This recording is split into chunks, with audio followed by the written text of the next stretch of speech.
cette période particulière de confinement, j'ai la chance d'être avec Fabienne Viala, qui est gynécologue obstétricien. Et avec Nina, on a décidé de l'interviewer pour qu'elle nous parle de son métier qui est vraiment passionnant et qu'elle nous raconte ses expériences de warrior. J'espère que cette interview vous plaira. Bonne écoute à toutes. Bonjour Fabienne. Bonjour. Merci beaucoup d'avoir accepté de participer à Femme Podcast aujourd'hui. Toute l'équipe est très heureuse de pouvoir échanger avec vous. Vous êtes gynécologue obstétricien depuis 25 ans, aujourd'hui chef de service gynécologie obstétrique dans un hôpital du Pas-de-Calais. Et il y a énormément de sujets qu'on aimerait aborder avec vous aujourd'hui, mais on a choisi de se focaliser sur quelques-uns, et tout d'abord on aimerait parler de votre métier de gynécologue obstétricien. Alors pourriez-vous nous décrire ce qu'est la gynécologie obstétrique et en quoi consiste votre métier ? Alors c'est un vaste métier avec plein de spécialités différentes, ce qui fait que chaque gynécologue obstétricien pourrait répondre différemment à cette question.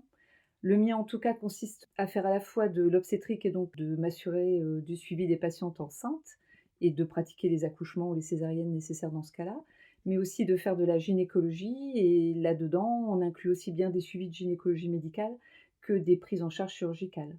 Et donc ça peut être aussi bien de la chirurgie bénigne concernant les différents organes féminins, que de la cancérologie, et en ce qui me concerne en tout cas, c'est de la cancérologie mammaire que j'effectue au sein de l'établissement où je travaille. Et comment devient-on gynécologue obstétricien en Alors, France ? c'est des longues études parce que c'est de la chirurgie. Et donc on a 6 ans d'études en commun qui correspond à ce que font les autres étudiants. Et ensuite, la spécialisation de gynécologue obstétricien nous prend 5 ans supplémentaires. Ok, Donc 11 ans d'années d'études. d'accord. Et à quel moment on choisit, du coup, c'est au bout de la 5e année On est qu'on en choisit la internat spécialité ? 6 ans, au bout de la 6e année en fait, quand on passe le 2e concours de notre vie d'étudiant. Et selon notre classement, on accède à des spécialités qui sont plus ou moins prises. C'est un choix personnel, mais c'est aussi un choix de classement, puisqu'on peut très bien vouloir faire cette spécialité et ne pas y avoir accès parce qu'on n'est pas bien placé pour l'avoir. Est-ce que vous savez si elle est très voulue, cette spécialité ? Il y a beaucoup de gens qui décident Mmh, d'aller dans ce domaine-là ou... c'est compliqué, je pense, parce que être, en tout cas gynécologue obstétricien pour une femme, ça veut dire qu'on va faire des choix de vie particuliers, parce on a un système de garde sur place dans les hôpitaux ou dans les cliniques qui font qu'on sait d'avance qu'on aura une vie familiale qui sera forcément perturbée par ça. Enfin, je pense que ça fait partie des choix aussi des femmes. Elles vont peut-être choisir parfois des spécialités où il y aura pas de garde, pour avoir une vie un petit peu plus équilibrée peut-être que Oui. la nôtre. Et vous, quand vous étiez étudiante, est-ce qu'il y avait beaucoup de femmes dans votre promo ou est-ce que c'était plus des Oui, hommes ? non, ça commençait déjà à se féminiser beaucoup, comme Ok, en médecine de toute façon. oui. De façon générale, il y a de plus en plus de femmes qui font médecine qu'avant, je pense. Combien de stages est-ce qu'on fait dans le cours de ces Et ben, études-là ? alors on a d'abord les 6 premières années où là, on a des stages d'externe, ce qui nous permet de nous aider à choisir ce qu'on voudra faire. Moi, je sais très bien que j'ai, par exemple, fait très peu de stages en médecine. J'ai choisi énormément de stages en chirurgie, ce qui m'a vite fait me dire que c'était de la chirurgie que je voulais faire. Et donc là, on peut les faire dans n'importe quelle spécialité. Moi, j'ai fait des stages en cardiologie, par exemple, alors qu'aujourd'hui, c'est bien loin de mon domaine de compétences. Et une fois qu'on a eu l'internat et qu'on a pu accéder à la spécialité de son choix, on va passer 5 ans, donc 10 semestres, à passer dans les différentes spécialités que recouvre la gynécologie obstétrique. Donc ça peut aussi bien être de la gynécomédicale et pourquoi pas participer à travailler dans un centre d'IVG, mais ça pourrait être aussi de la procréation médicale assistée, pour ceux qui auront envie de faire ça beaucoup plus que de faire de la chirurgie par exemple. Ça peut être des stages de chirurgie, d'obstétrique, des suivis de grossesse, la maternité, le bloc opératoire, le bloc obstétrical. On a des stages obligatoires, mais on a aussi le choix justement de s'orienter vers ce qu'on a envie et Ok. de ne pas avoir des compétences dans toute la spécialité. On apprend à faire des échographies, mais il y a aussi des gynécologues obstétriciens qui pourraient ne pas faire d'échographie, par exemple. D'accord. Et vous, qu'est-ce qui vous a amené à choisir cette spécialité-là et à quel moment est-ce que vous l'avez choisie ? Dans tout mon cycle de médecine, Ouais. très tardivement, je pense, parce que j'ai su que je voulais faire de la chirurgie, mais j'avais fait un stage d'externe dans l'établissement dans lequel aujourd'hui je travaille d'ailleurs, et où j'avais déjà fait des accouchements à l'époque, donc je pense que j'avais bien vu que ça me plaisait. C'est un choix qui s'est fait un peu sans beaucoup réfléchir, je pense, en fait. Je me dis toujours que j'aurais pu faire, par exemple, pédopsychiatre. Je pense que j'aurais beaucoup aimé faire ça aussi. Non, je me suis jamais dit depuis le début que j'allais faire ça comme spécialité. Ok. Je savais que je voulais faire médecine, c'est tout. Vous savez s'il y a eu un élément déclencheur quand même qui vous a amené vers ça plutôt que pédopsychiatre? Ouais, de la chirurgie. Ouais, Ouais. je voulais faire de la chirurgie et puis, j'ai toujours trouvé que faire un accouchement, c'était quelque chose de merveilleusement beau et du coup ça me plaisait beaucoup. Ouais, justement, ça m'amène vers la prochaine question. Est-ce que vous pourriez nous partager une expérience, agréable, une expérience qui Mmh. vous a permis de vous sentir en puissance dans votre métier et aussi une expérience difficile à laquelle vous avez été confronté dans votre vie professionnelle et nous expliquer comment vous avez fait pour surmonter ces difficultés? Alors des expériences agréables, on a beaucoup de chance dans notre métier parce qu'en fait, en tout cas pour le versant obstétrical, quand on assiste à un accouchement, quand on suit une patiente pendant toute sa grossesse et qu'on l'accompagne, 1 fois par mois, en consultation, qu'on lui fait des échographies, on lit des liens. Quand il s'agit de patients qu'on le revoit 2 ans après ou 1 an après pour une autre grossesse, mais il y a des patients que je connais très bien, je connais leur vie et donc quand on partage en plus le moment de l'accouchement, je pense que c'est forcément l'un des meilleurs moments, qui puisse exister. En plus, les patients, les couples nous incluent dans ce moment-là, c'est-à-dire qu'on n'est pas de leur famille, mais pour ce petit instant-là qui est très bref, on en fait partie un peu et moi, j'ai certaines de mes patientes qui, quand elles reviennent me voir après, disent à leurs enfants qu'elles viennent me voir en disant que c'est moi qui les ai mis au monde. Donc ça, c'est un lien, merveilleusement beau. Enfin oui, ça c'est ce qui fait la beauté de l'obstétrique. Et tout à l'inverse, je pense que beaucoup de gens pensent que l'obstétrique, c'est un beau métier. On me dit souvent ça: «Vous faites un beau métier parce que vous accouchez les patientes». C'est vrai, mais d'un autre côté, il y a aussi tout le versant négatif qui est, qu'on annonce aussi à des patientes que leur bébé est mort in utero, parfois à des âges avancés. La première expérience qu'on fait quand on est, jeune médecin, la première expérience difficile, c'est certainement ça. C'est l'annonce à une mère, à un couple, que leur enfant est mort et qu'on va devoir, pratiquer l'accouchement quand même. Oui, je pense que ça, c'est difficile. Maintenant, en plus, ça nous arrive à nous praticiens, alors que parfois on n'a pas encore d'enfant et que Mmh. du coup, on peut peut-être pas s'identifier de la même façon. Je trouve que ça, c'est compliqué et ma génération de médecins, on nous a jamais appris, à gérer ça. Donc en fait, on gère beaucoup avec nos propres, sentiments et l'empathie qu'on a pour les gens, je pense, c'est vraiment ça. De façon très paradoxale, ça nous lie aussi aux patientes, à ces patientes-là. C'est-à-dire que, moi, j'ai souvent pensé au début qu'elles reviendraient peut-être pas me voir après et qu'elles préféraient changer de maternité parce que ça avait été très compliqué, de gérer cette mort fétale et puis, en fait, elles reviennent, et on partage une autre grossesse et là, avec un bébé qui va bien et du coup, une sorte de boucle se crée, mais oui, je trouve que c'est compliqué. Maintenant, on fait pas ce métier pour rien. En fait, je trouve que l'obstétrique, c'est une spécialité compliquée parce que tout se joue dans l'instant. On est obligé, on doit avoir une façon de penser qui, doit être très réactive. Du coup, ça déteint sur toute notre façon d'être, même après. Quand on doit accompagner une dame qui accouche de son bébé et qu'on lui met dans les bras, non pas un bébé qui va bien, mais un bébé qui est Ouais. mort. Et nous, on insiste beaucoup dans cette expérience de deuil pour que les gens acceptent de voir leur enfant, ce qui est pas évident. Ouais. Et ben, on doit les accompagner, aussi. En fait, je me suis jamais posé beaucoup de questions, je le faisais très naturellement. Ouais. En fait, on embarque beaucoup de nos valises à la maison après, ça c'est un autre problème aussi. Dans des situations comme ça, quand on revient à la maison, on pense encore à ça. Mmh. En fait, il faut apprendre à gérer ça de telle façon que ça ne nuit pas à notre vie personnelle aussi, tout en gardant l'empathie qu'on a avec les gens. Ouais. Parce que si on veut faire très simple, il suffit de se dire: «Je la connais pas», tu peux très bien te dire: «Bon, bah, c'est tout, c'est arrivé, voilà, je vais pas y penser, je passe à Mmh. autre chose le lendemain matin». Mais en fait, c'est pas comme ça que ça se passe du tout. Je pense qu'en tant que médecin, et ça c'est vrai pour tous les médecins de toute façon, les choses difficiles de ce qu'on a vécu comme médecin, on les a tous en nous et c'est ce qui forge notre personnalité personnelle aussi, je pense. Et est-ce que avec le temps et la pratique, vous arrivez à mieux gérer ça, par exemple, à mieux prendre du recul? Le recul, c'est plus facile. En fait, j'ai appris plein de choses. Oui, avec le temps, c'est plus facile. L'annonce est plus facile pour moi aujourd'hui que quand j'avais 25 ans. Mmh. Ça me pose beaucoup moins de problèmes. Je n'ai pas peur de le dire. Voilà. C'est moins douloureux pour moi aujourd'hui. Ça l'a été quand j'avais des enfants plus jeunes, parce que je m'identifiais plus aux patientes à Mmh. ce moment-là de ma vie. Et donc, voilà, ça remuait un peu plus les choses. Ce que je m'autorise aujourd'hui, c'est que je suis capable de pleurer avec les gens, par exemple. Ça ne me pose pas de problème, ça. Alors que quand j'étais plus jeune, j'avais l'impression qu'il fallait que je sois le docteur et que du Mmh. coup, je m'interdisais ça. Alors c'est pas que ça m'arrive très souvent, mais si ça devait m'arriver, en tout cas, c'est pas quelque chose que je m'interdirais. Donc c'est le genre de choses qui a changé, par rapport, à l'époque où j'avais 25 ans. Et comment y réagissent les patients quand vous pleurez avec eux, par exemple? C'est un moment de communion comme un autre. C'est d'une intensité énorme au niveau, émotionnel, ces moments-là, donc Je pense pas du tout donner l'image de quelqu'un d'impuissant ou de faible à ce moment-là. Je pense pas qu'elle le ressente comme ça non plus. Je suis parfois à la limite de déborder des larmes, parfois je pleure pas, parfois je pleure, mais pas souvent. Mais ça pourrait m'arriver et ça ne me ferait rien de pleurer devant les gens. Et chez Fempo, on essaye de développer des valeurs telles que le dépassement et l'affirmation de soi pour révéler en fait la force qui est présente en chaque femme. Nous employons toujours le terme de warrior pour désigner les femmes qui nous soutiennent et qui partagent nos valeurs.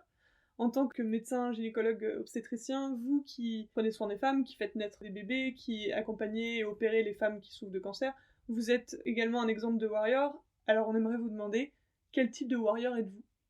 Alors moi, je pense que en fait, on l'est tous sans le savoir. Et c'est souvent ce que je dis à mes patientes. Quand je fais une annonce de cancer du sein à une patiente, je sais très bien et je leur dis que je suis en train de leur asséner une claque comme jamais elles ont eu, que pour elles, c'est annonciateur de plein de choses très négatives, que forcément, il y a des sentiments de mort qui sont là. Et je leur dis souvent, mais vous verrez, vous avez des ressources insoupçonnées. Et en fait, elles vont les mettre en pratique sans s'en rendre compte. C'est-à-dire qu'au début, quand je leur dis: «Je vais vous opérer, vous aurez peut-être de la chimiothérapie», elles pensent toutes qu'elles n'y arriveront jamais à supporter tout ça, par exemple. La chimiothérapie, par exemple, c'est quelque chose qui, pour elles, est quelque chose d'indicible. Et en fait, au fur et à mesure du traitement, eh ben, elles le font pour finir et elles acceptent ça.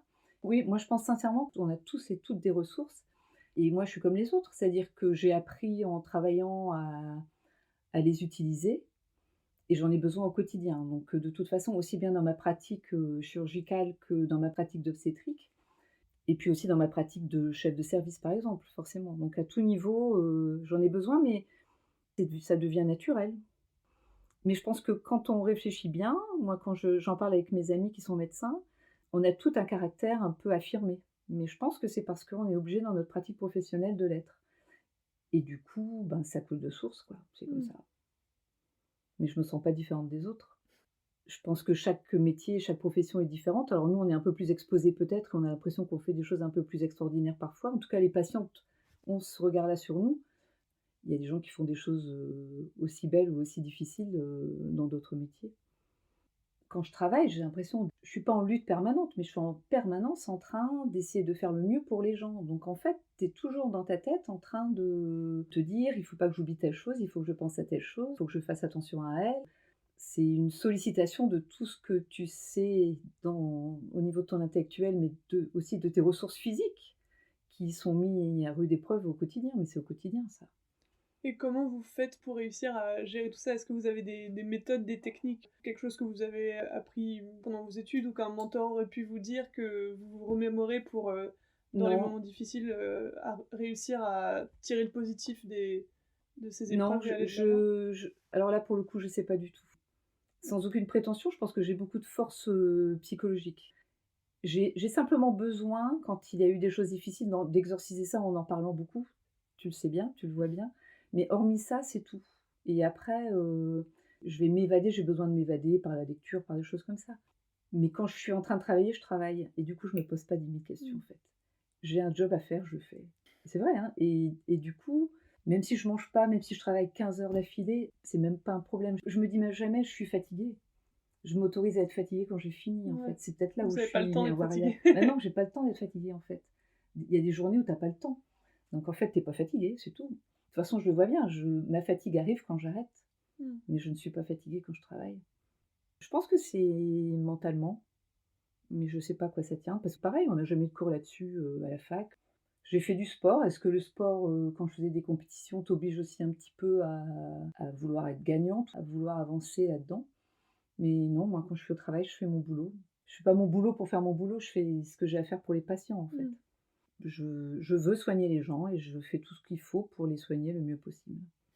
Bah, ils ont de la chance. Je sais pas.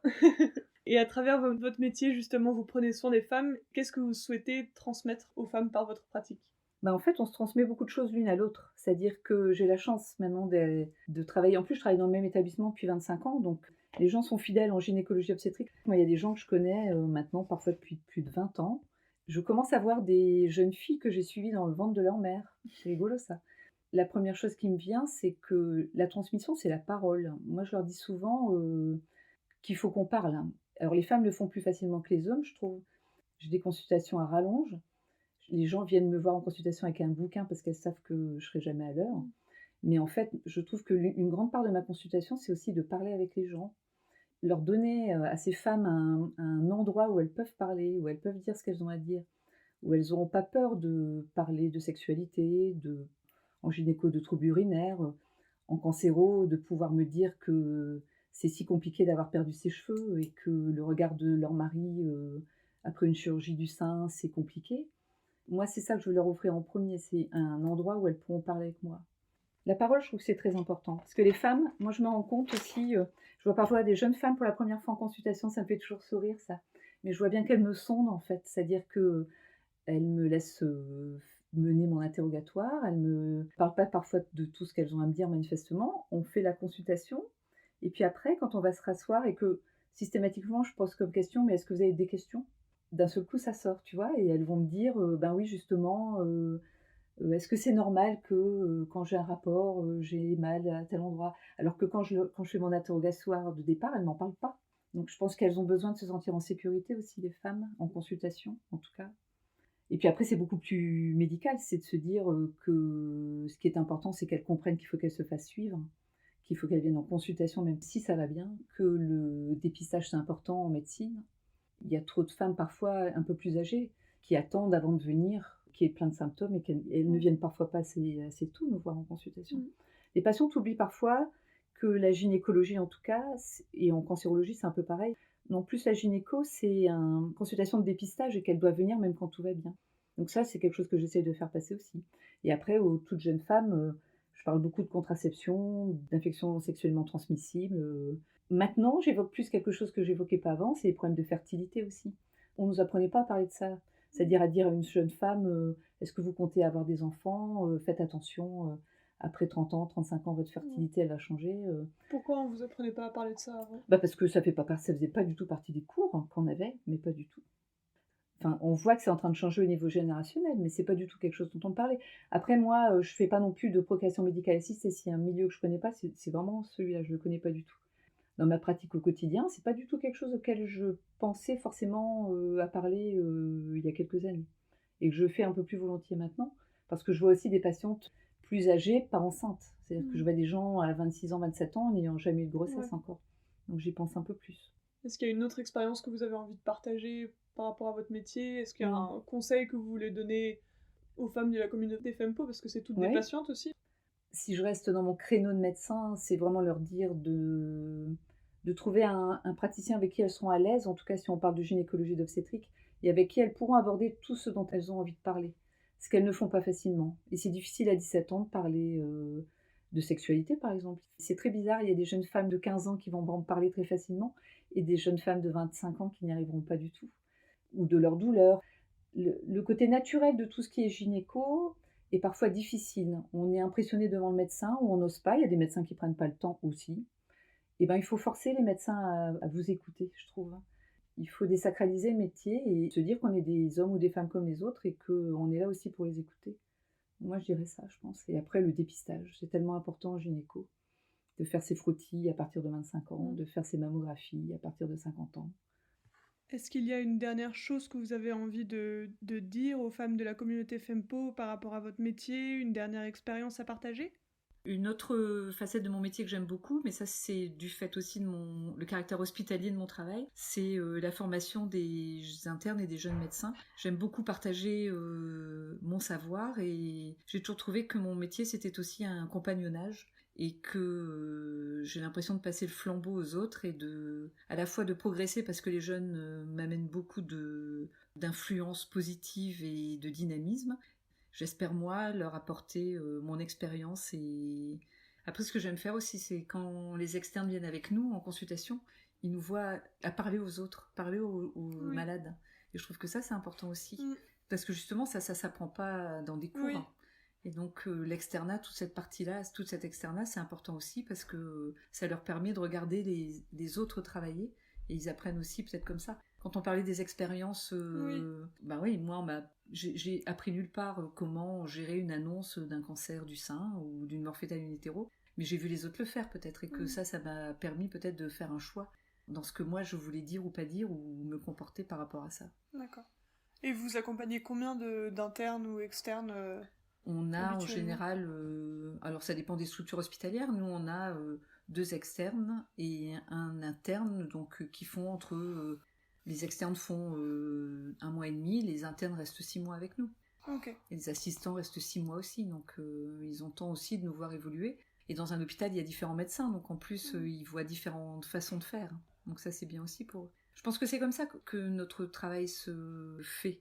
Et on évolue avec les années parce qu'on grandit, on vieillit, mais aussi parce que on voit plein de gens différents travailler dans différents établissements et que de fait, on se nourrit de tout ça et qu'on devient une personnalité entière au bout des 5 ans. Simplement ça. Et les assistances, à quelle année d'études en fait? C'est après avoir fini la gynécologie obstétrique. Donc au bout des 11 ans, en général, on a des postes d'assistants de 1 an ou 2 ans avant de chercher un poste fixe ou de choisir une carrière hospitalière ou de clinique ou de ville. Très bien. Merci beaucoup Fabienne pour votre témoignage. Et merci pour toutes ces explications et surtout pour le temps que vous avez pris pour cet échange.